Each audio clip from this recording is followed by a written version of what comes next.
आप सभी का इस्तकबाल है हमारे खास प्रोग्राम हेलो परवाज में और मैं हूं आपके साथ तरन्नुम अली। आज हम बात करेंगे बच्चों में होने वाले पीलिया की। आपको ये जानकर हैरानी होगी कि ज्यादातर बच्चे पैदाइश के वक्त से ही पीलिया यानी जॉन्डिस का शिकार होते हैं।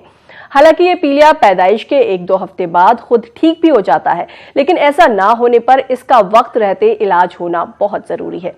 कैसे, ये बताने के लिए हमारे साथ हैं पीडियाट्रिशियन डॉक्टर रवि भारद्वाज। आपका वेलकम है हमारे इस प्रोग्राम में। थैंक्स। नाज़रीन, आप भी हमारे इस प्रोग्राम में शामिल हो सकते हैं। हमारी नंबर्स लगातार आपकी टीवी स्क्रीन पर फ्लैश हो रहे हैं। अगर आपका भी पीलिया से जुड़ा कोई सवाल है या बच्चों को लेकर कोई सवाल है तो आप हमें कॉल कर सकते हैं। डॉक्टर रवि, जैसे आज हम बात करेंगे कि बच्चों में होने वाला ये जो पीलिया है ये क्यों होता है, किस वजह से होता है और इसका इलाज क्या है। तो सबसे पहले जानेंगे, जो आजकल बहुत ज्यादा देखा जा रहा है, जो न्यू बॉर्न बेबीज हैं उनमें पीलिया क्यों हो रहा है, किस वजह से हो रहा है, ये इतना आम क्यों है?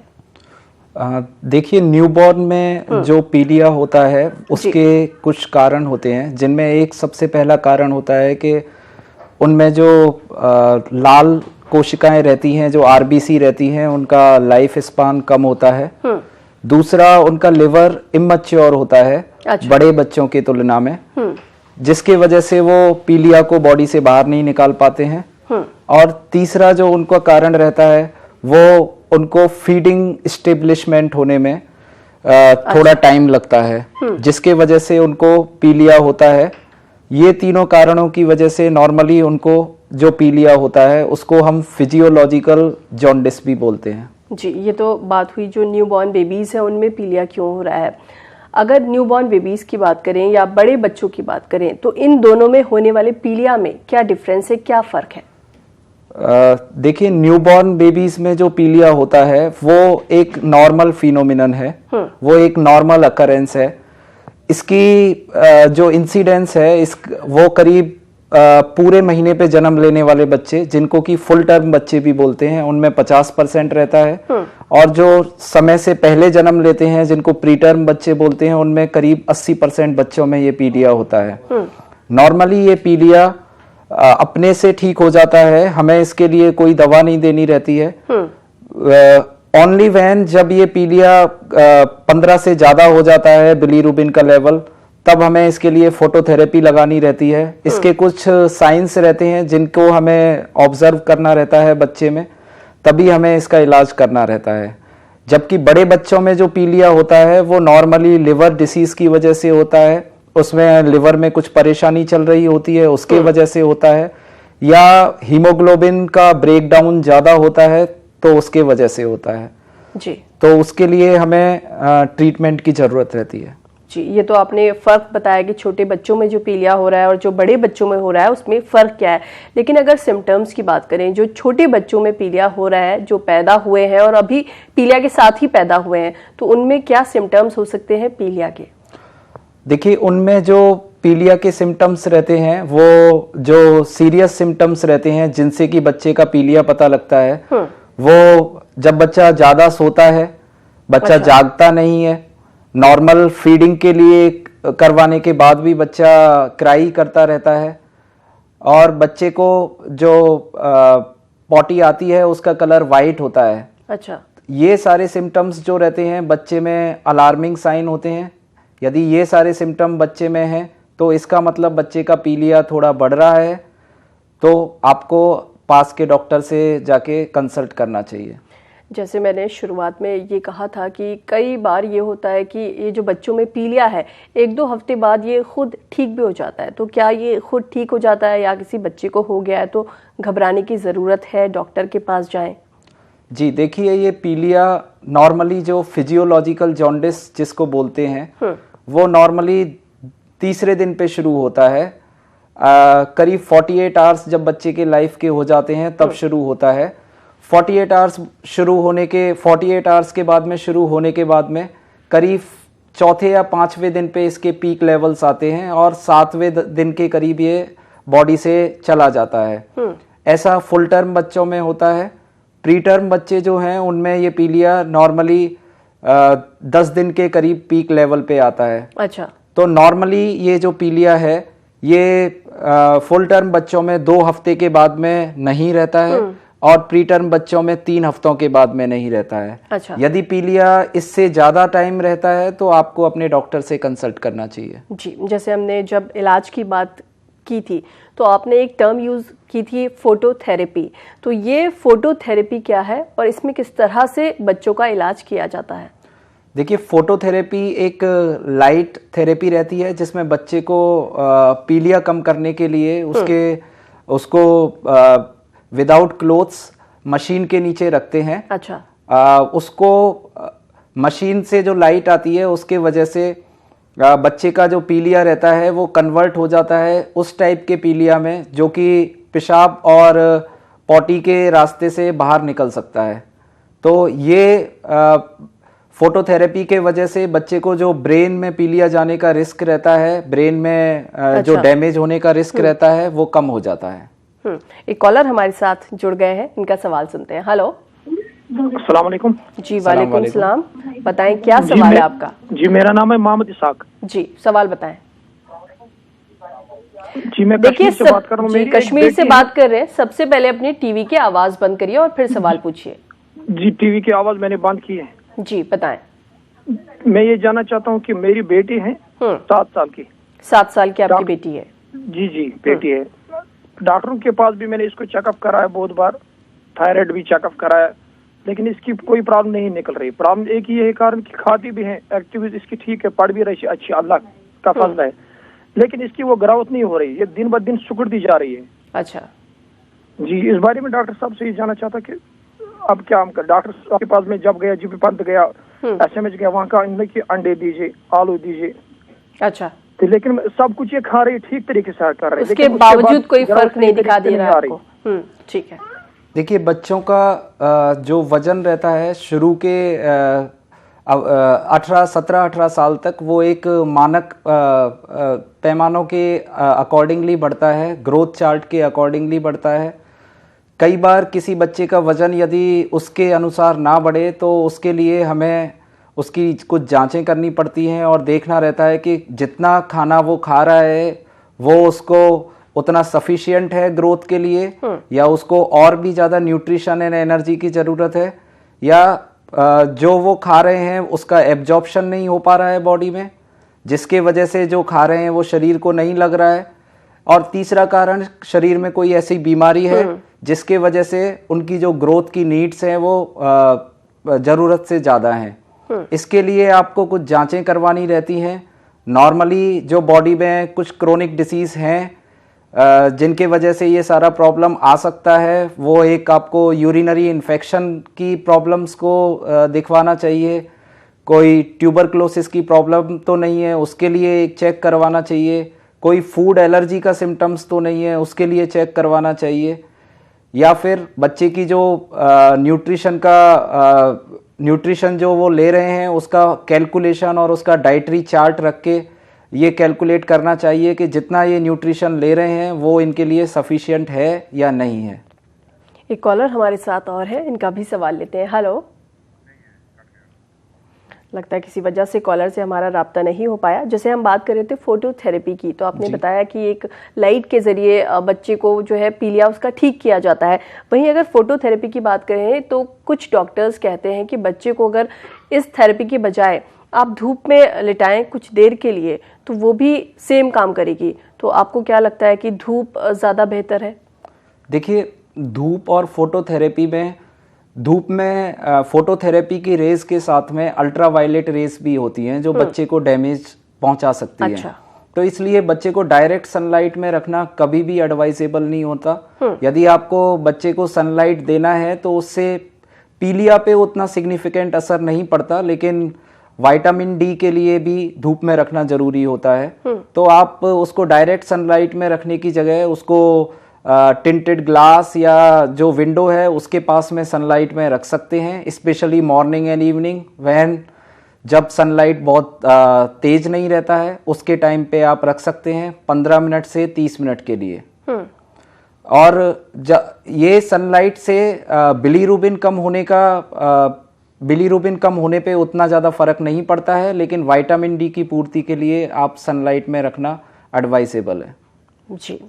और वहीं पर कुछ डॉक्टर्स ये भी कहते हैं या कुछ केसेस में ऐसा भी देखा गया है कि अगर किसी न्यूबॉर्न बेबी को पीलिया हो गया है तो उसका ब्लड भी चेंज किया जाता है, तो ये किन केसेस में होता है?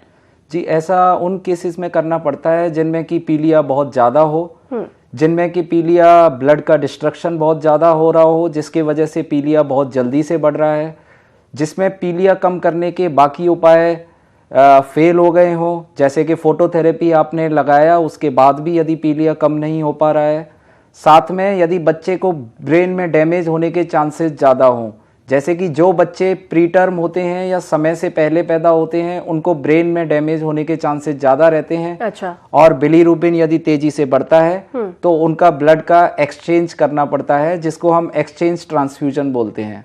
जी, अच्छा, पीलिया को लेकर के हमारे देश में, हिंदुस्तान में बहुत सारे मिथ्स भी हैं, तो ये क्या क्या मिथ्स हैं और क्या ये सही है या गलत है, इन पे बिलीव करना चाहिए?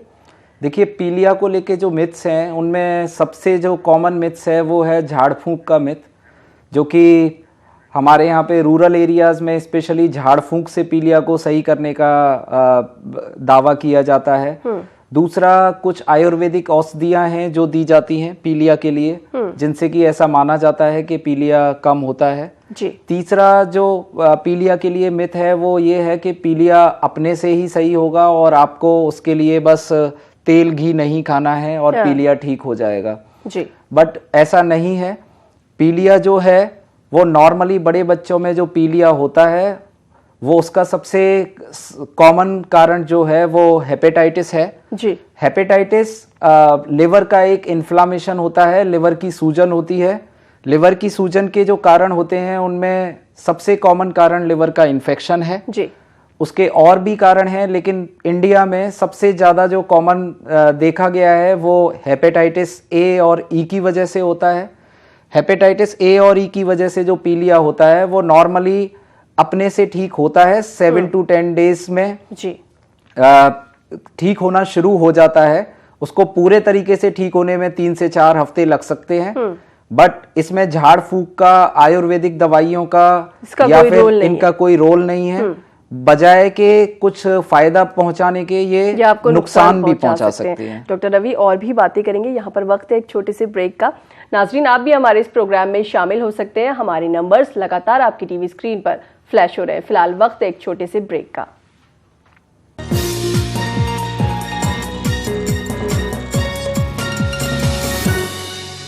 बाद एक बार फिर से आप सभी का इस्तकबाल है हमारे खास प्रोग्राम हेलो परवाज में।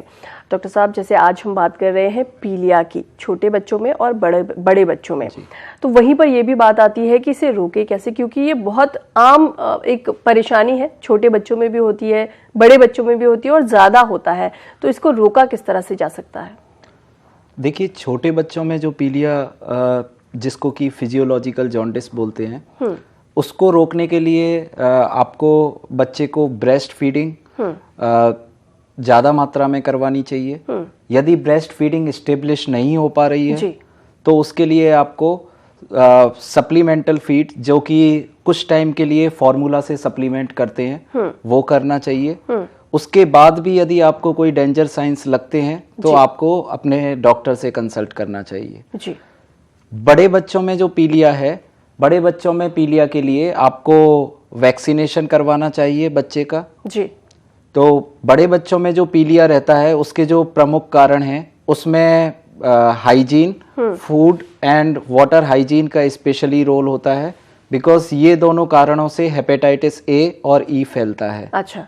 तो उसके लिए हाइजीन का भी कहीं ना कहीं बहुत बड़ा रोल है। बिल्कुल, बिकॉज हेपेटाइटिस ए और ई जो कि सबसे प्रमुख कारण है, उनके लिए आपको बाहर का खाना या तो अवॉइड करना चाहिए, और यदि आप खा रहे हैं तो गुड हाइजीनिक प्लेसेस पे वो खाना चाहिए।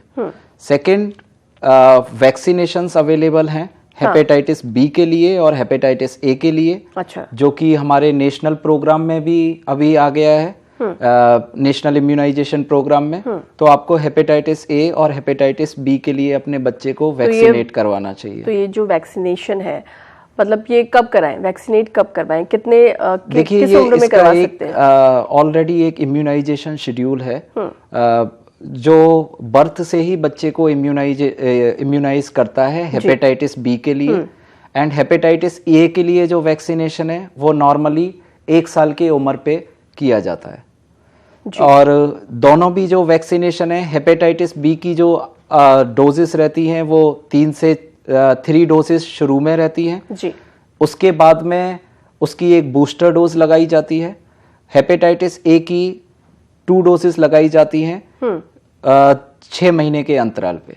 अच्छा, अगर क्योंकि जैसे पीलिया किसी को भी हो तो लोग घबरा जाते हैं, तो इसमें क्या किया जा सकता है? क्या पीलिया से घबराने की ज़रूरत है, या फिर ये इतना ख़तरनाक नहीं होता, या फिर कुछ केसेस में बहुत ज़्यादा नुकसान पहुंचा भी सकता है?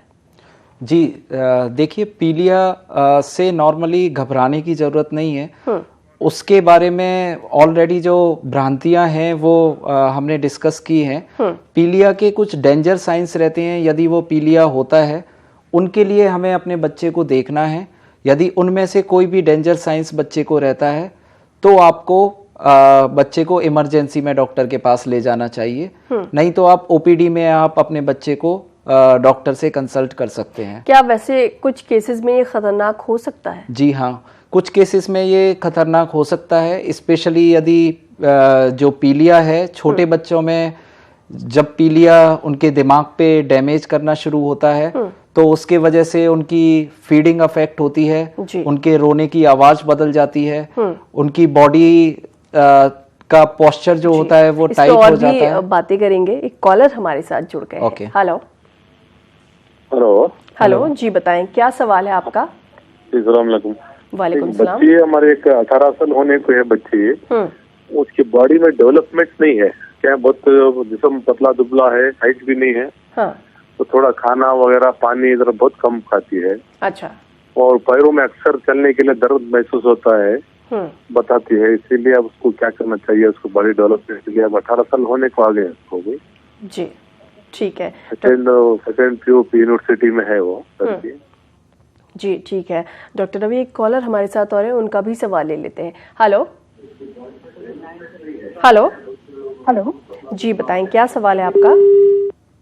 लगता है किसी वजह से हमारा इनसे राब्ता नहीं हो पाया।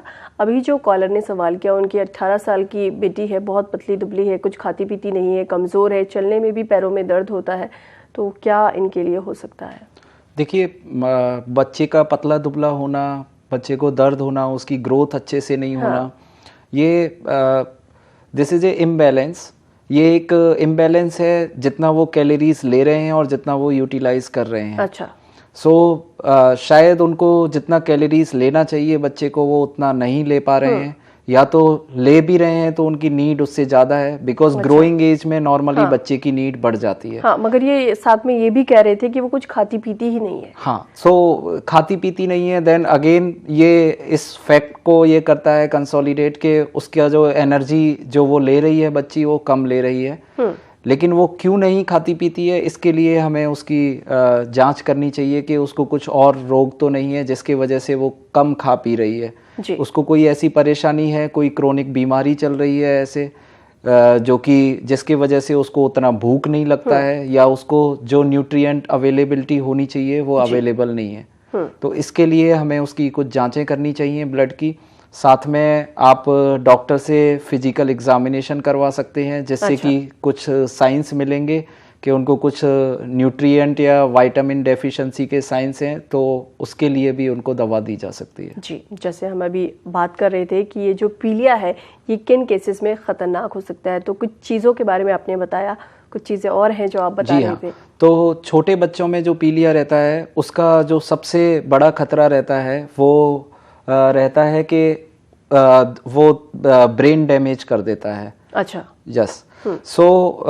ब्रेन डैमेज करने की वजह से उसके कुछ साइंस होते हैं जिसमें बच्चा बहुत ज़्यादा रोता है, उसके रोने की आवाज़ बदल जाती है, साथ में उसको दूध पिलाने के बाद भी वो रोता रहता है, चुप नहीं होता है। कई बार उनकी जो एक्टिविटी होती है वो इतनी कम हो जाती है कि बच्चा मोस्ट ऑफ द टाइम, ज़्यादातर टाइम सोता ही रहता है। अच्छा, तो ये खतरनाक भी हो सकता है? जी हाँ।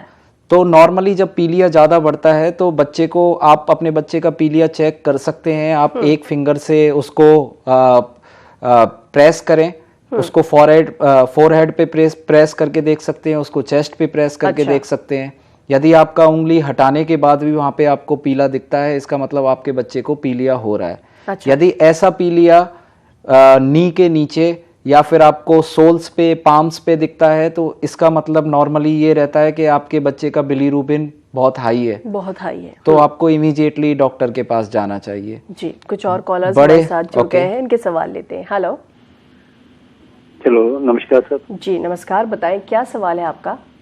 सर हमारा बच्चा 4 साल का हो गया, खाता बहुत कम है ये। जी, बहुत कम खाता है ये। जी, देखिए ये एक कॉमन परेशानी है कि बच्चा कम खाता है, बट इसको कई सारे कॉन्टेक्स्ट में देखना रहता है कि बच्चा कम क्यों खाता है। और इस उम्र के बच्चे तो वैसे भी कम खाते हैं। जी हाँ, नॉर्मली ये इस उम्र पे जो बच्चे रहते हैं और आजकल जो लाइफ स्टाइल चेंजेस हैं उसके वजह से उनका जो खाना है वो थोड़ा सा डिफरेंट है।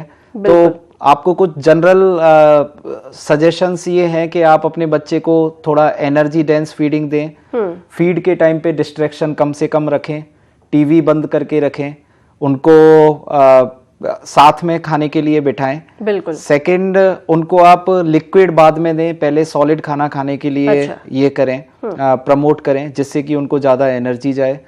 थर्ड, आप कर सकते हैं कि उसको जो उनके पसंद की चीज़ें हैं वही खिलाएं, लेकिन थोड़ा मॉडिफाई करके उनको थोड़ा न्यूट्रिशियस और हेल्दी डाइट करके। जी। इसके बाद भी यदि आपको लगता है कि उनका वेट गेन नहीं हो रहा है या खाना इम्प्रूव ये नहीं हो रहा है, तो फिर आपको एक बार डॉक्टर से कंसल्ट करना चाहिए। जी, एक और कॉलर हमारे साथ है, इनका सवाल लेते हैं। हेलो। हेलो। हेलो जी, बताएं क्या सवाल है आपका? हमारा सवाल ये है कि वो जो हेपेटाइटिस बी के लिए बता रहा है उसमें, जी, उर्दू चैनल पे जो हेपेटाइटिस बी के लिए बता रहा है। जी जी, आप जानना क्या चाहती हैं इसके बारे में? हाँ, हम ये जानना चाहते हैं कि मैं 21 साल की एक लड़की हूँ और मेरे को हेपेटाइटिस बी है। अच्छा जी, ठीक है। ये 21 साल की हैं और इनको हेपेटाइटिस बी है, तो क्या हो सकता है? मेरे ख्याल में ये वैक्सीनेशन के बारे में जानना चाहती हैं। जी, हेपेटाइटिस बी का जो वैक्सीन है वो हेपेटाइटिस बी से बचाने के लिए रहता है। हाँ। वो उसके ट्रीटमेंट के लिए नहीं रहता है। यदि आपको हेपेटाइटिस बी है, पहले हेपेटाइटिस बी के लिए जो ट्रीटमेंट था वो नॉर्मली काफ़ी कॉम्प्लिकेटेड था, जिसके बहुत सारे साइड इफ़ेक्ट थे। बट नाउ इट इज़ जो ट्रीटमेंट हेपेटाइटिस बी के लिए अवेलेबल है वो ओरल मेडिकेशन से है, और it is comparatively very safer. It is safer. So आप डॉक्टर से हेपेटाइटिस बी के लिए कुछ और जांचें रहती हैं जो कि ट्रीटमेंट शुरू करने से पहले करवानी रहती हैं, बिकॉज हेपेटाइटिस बी का ट्रीटमेंट कुछ पर्टिकुलर टाइम जो डिसीज़ का रहता है तभी दिया जाता है। यदि ऐसा टाइम है जब आपको बीमारी के लिए ट्रीटमेंट की ज़रूरत है, तो वो मुंह से दवाई शुरू कर सकते हैं बच्चे के लिए, and let's see how it respond to that treatment. जी, बहुत ज़रूरी है कि पहले ये कुछ टेस्ट करवा लें।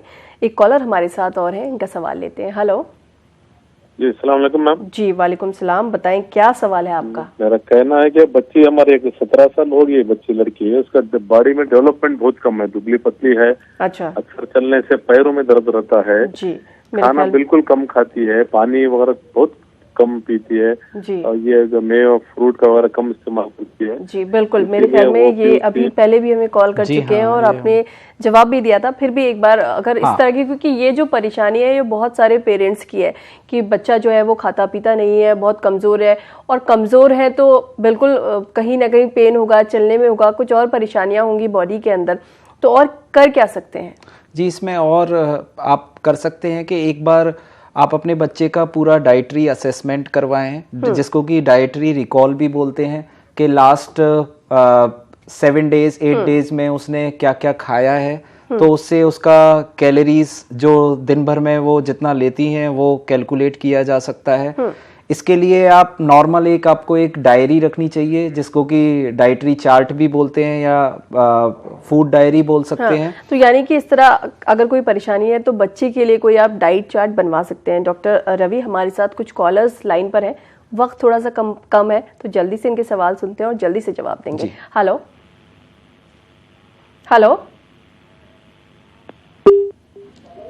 एक और कॉलर हमारे साथ। जी बताएं, क्या सवाल है? ये सवाल ये है कि हमारा जी बताएं। 3 साल का 3 साल तो उसको बहुत जल्दी बुखार आ जाता है, फीवर आ जाता है और खाना बहुत कम खाता है।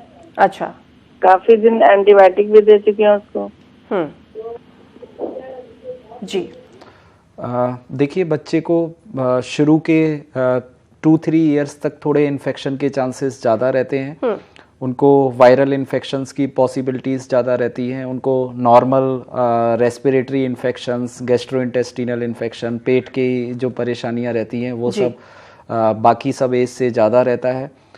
लेकिन खाने का again I would like to reinforce के वो प्रॉब्लम इसीलिए है, most of the time India में जो खाने का प्रॉब्लम है वो बिकॉज ऑफ जो उनका ओरल पैटर्न है, खाने का जो पैटर्न है वो अभी चेंज हो गया है, जिसके वजह से बच्चे फास्ट फूड ज़्यादा खाते हैं या लेस न्यूट्रिशियस चीज़ें जो नहीं करते हैं। जी हाँ बिल्कुल। सो उससे उनका पेट पहले ही भर जाता है और वो न्यूट्रिशियस चीज़ें नहीं ले पाते हैं। तो उसके लिए आपको थोड़ा सा डाइटरी मॉडिफिकेशंस की ज़रूरत है। बिल्कुल। At the same time I will again reinforce के आपको डाइट के टाइम पे डिस्ट्रैक्शंस कम करने की जरूरत है। जब आप खाना खा रहे हैं तो सब लोग मिलके खाना खाएं, एक साथ में बैठ के। और ये जो बाहर का खाना है ये कहीं ना कहीं नुकसान तो पहुंचाता ही है। बिल्कुल। सो यदि आपने इसके बाद भी यदि बच्चे का वजन नहीं बढ़ रहा है तो आप उसको कुछ चीज़ें जो स्पेशली फैट वाली चीज़ें जो रहती हैं, आप उसको चीज़ पनीर दे सकते हैं, आप उसके खाने में घी या तेल डाल के दे सकते हैं, जिससे कि उसको थोड़ा कैलोरीज बढ़ें और उसका वजन बढ़ना शुरू हो। जी डॉक्टर रवि, वक्त हमारे पास थोड़ा सा कम है, लेकिन चलते चलते एक सवाल आपसे ज़रूर पूछूंगी, क्योंकि आमतौर पर यही कहते हैं कि ये जो पीलिया है ये लीवर की वजह से होता है, तो क्या हमेशा लीवर ही इसका कॉज है?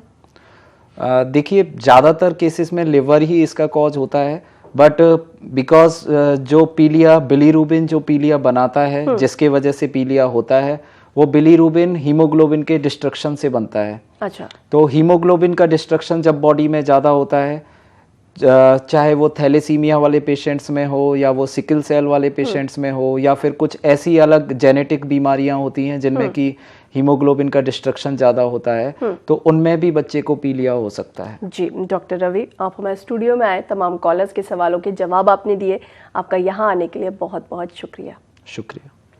नाजरीन, आपसे फिर मुलाकात होगी अगले हफ्ते, तब तक हमें दीजिए इजाज़त। आदाब।